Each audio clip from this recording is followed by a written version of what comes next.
Mahalaga yung pagbabasbas dahil ang pagbabasbas ay pagpapala. Alam naman natin na marami din mga kadiboto natin ang mayroong sari-sariling mga imahe sa kanilang bahay o sa kanilang balangay.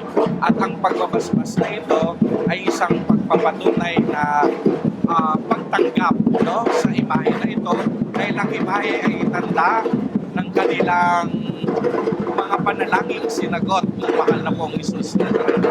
Ang imahe na ito ay nagtuturo sa isang Diyos na minsang pumasok sa ating kasaysayan at nagkatao. Kaya mahalaga ito dahil ito ay paggagawad ng biyaya at pagpapala para sa kanila. Father, correct me if I'm wrong po.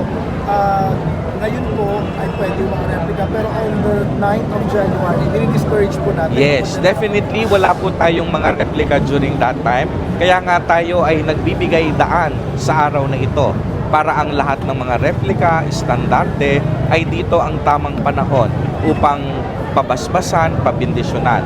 Dahil sa pagsapit ng ating piyesta, wala na po tayong dapat dadalhin ng mga andas, ng mga imahe at mga estandarte dahil ito rin po ay pagbabawal para sa ating traslasyon o ang taunang prosesyon.